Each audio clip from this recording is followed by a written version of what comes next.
थे। क्रैश के 3 दिन बाद यानी 16 अक्टूबर को नांदो पराडो कोमा से जाग उठता है और जैसे ही उसे होश आता है तो उसे पता चलता है कि इस क्रैश में उसकी मां खत्म हो चुकी है और उसकी 19 साल की बहन गंभीर रूप से घायल है।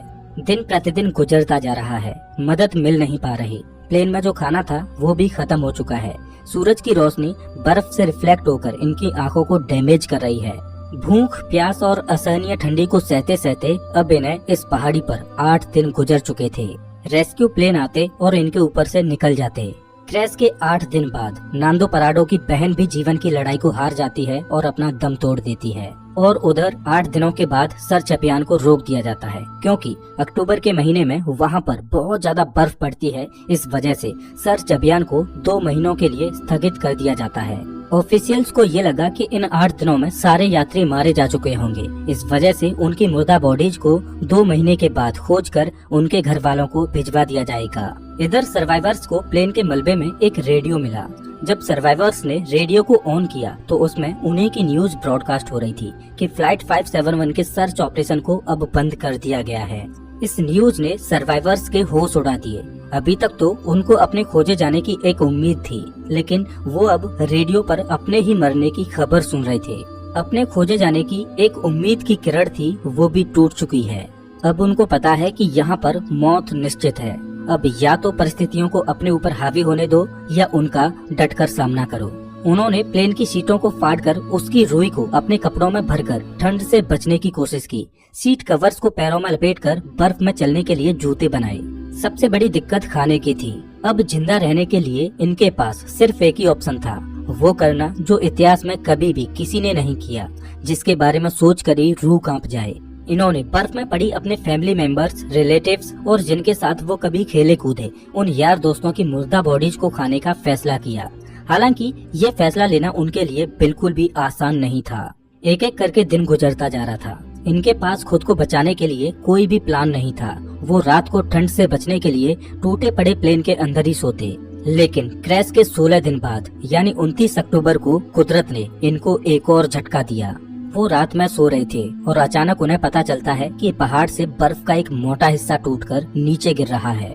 ये एवलांच इतनी जोर से आया कि भारी मात्रा में मौजूद बर्फ ने उनके टूटे प्लेन को अपनी चपेट में ले लिया। उनका प्लेन बर्फ के नीचे दब चुका था और प्लेन के अंदर भी बर्फ घुस चुकी थी, जिस वजह से उनके लिए ऑक्सीजन की कमी हो गई और दम घुटने की वजह से 8 और लोग अपनी दम तोड़ देते हैं। और अब केवल 19 लोग ही जिंदा बचे हैं, लेकिन वो भी बर्फ के नीचे दबे हैं। इस बर्फ से बाहर निकलने में इन लोगों को 3 दिनों का समय लग जाता है। अब इन्हें रियलाइज हो जाता है कि यहाँ रहेंगे तो एक एक करके सब लोग मारे जाएंगे।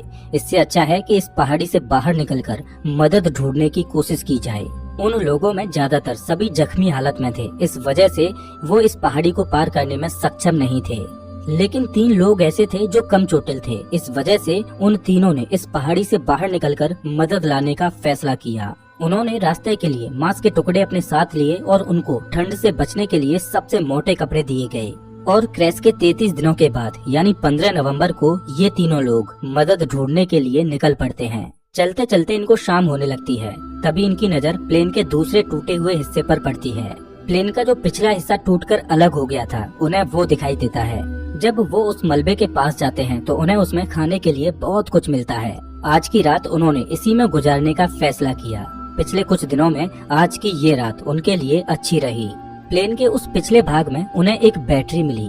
उन्होंने सोचा क्यों ना इस बैटरी को प्लेन के मेन बॉडी के पास ले जाया जाए और उसमें लगी कम्युनिकेशन डिवाइस को चालू करके मदद बुलाई जाए। लेकिन बैटरी का वजन 25 किलोग्राम था। इतनी भारी बैटरी को इतनी कमजोर हालत में क्रैश साइट पर ले जाना संभव नहीं था। फिर उन्होंने सोचा कि प्लेन की मेन बॉडी से उस कम्युनिकेशन डिवाइस को ही निकाल कर इस बैटरी के पास लाया जाए और उसे चालू किया जाए, जिसकी मदद से वो बचाव दल को बुला सकें। कुछ दिनों तक इन्होंने इसे चालू करने की कोशिश की, लेकिन इन्हें सफलता नहीं मिली। और क्रैश के 59 दिनों बाद यानी 11 दिसंबर को एक और एवलांच आता है, जिसमें 3 और सर्वाइवर्स मारे जाते हैं, जिसके बाद जिंदा बचे लोगों की संख्या केवल 16 रह जाती है। और अब ये तीनों नौजवान कैनेसा, पराडो और विजिंटेन बिना किसी गियर के ग्लेशियर पर चढ़ाई करने के लिए निकल पड़ते हैं।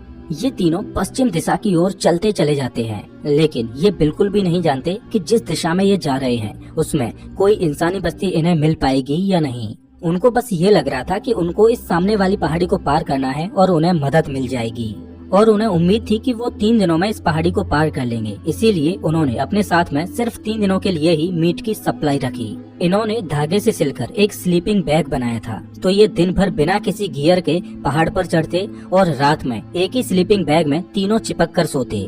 खुले में बिना किसी सुविधा के -30 डिग्री सेल्सियस में रात गुजारना कोई आसान बात नहीं थी। चलते चलते इन्हें चौथे दिन की सुबह हो चुकी थी, लेकिन अच्छी बात ये थी कि वो अब उस पहाड़ी की चोटी पर पहुंच चुके थे। जैसे ही ये पहाड़ की चोटी पर पहुंचे तो इनके पैरों तले जमीन निकल गई, क्योंकि पहाड़ पर चढ़कर इन्हें पता चला कि वो इतने दिनों से जिस दिशा में चल रहे थे वो गलत दिशा थी। आगे रास्ता खत्म ही नहीं होता।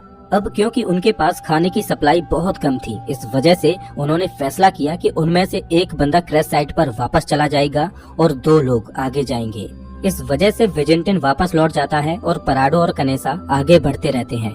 उस पहाड़ की चोटी पर चढ़ने के बाद इनको सही रास्ते का अनुमान हो जाता है और ये दोनों कई दिनों तक आगे बढ़ते रहते हैं, और कुछ दिनों के बाद इन्हें नदी की एक छोटी सी धारा मिलती है। वो उस धारा के साथ साथ नीचे चलते रहते हैं और लगातार 9 दिनों तक चलने के बाद 20 दिसंबर को नदी के दूसरे किनारे पर इन्हें 3 लोग दिखाई देते हैं। ये चलते चलते बहुत थक चुके थे। पिछले 9 दिनों में इन्होंने पहाड़ पर 61 किलोमीटर की हाइकिंग की थी और अब मंजिल इनके सामने थी। इन्होंने उनसे मदद की गुहार लगाई, लेकिन वो लोग टुमारो बोलकर चले गए। उस दिन उन्हें कोई मदद नहीं मिल पाई, लेकिन अगले ही दिन वो विलेजर फिर से वापस आया और एक पत्थर में कागज और पेन लपेटकर नदी के दूसरे किनारे पर फेंका। नांदो पराडो ने पेन और कागज को उठाकर जो भी घटना घटी थी उसके बारे में सब कुछ लिख दिया। जब उस विलेजर ने उस पेपर को पढ़ा तो वो सब कुछ समझ गया, क्योंकि उसे पता था कि इन पहाड़ियों में कुछ दिन पहले प्लेन क्रैश हुआ था और उस एरिया में भी पूछताछ के लिए लोग आए थे।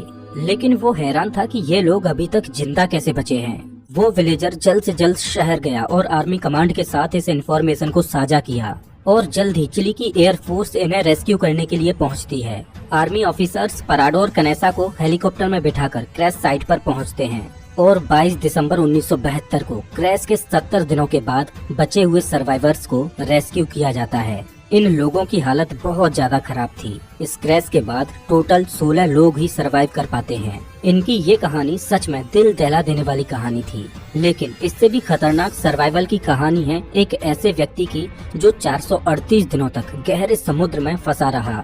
बीच पैसिफिक ओशियन में एक छोटी सी नाव उसका घर थी, खुला आसमान जिसके नीचे उसे दोपहर की तेज धूप और रात की ठंडी को सहना था। एक अकेला व्यक्ति वीरान समुद्र में 438 दिन यानी 14.5 महीनों तक अकेला मदद की आस लगाए भटकता रहा। इस व्यक्ति की सर्वाइवल की कहानी आपको सच में हैरान कर देगी। इस कहानी को आप स्क्रीन पर दिख रही इस वीडियो में देख सकते हो। मैं आपको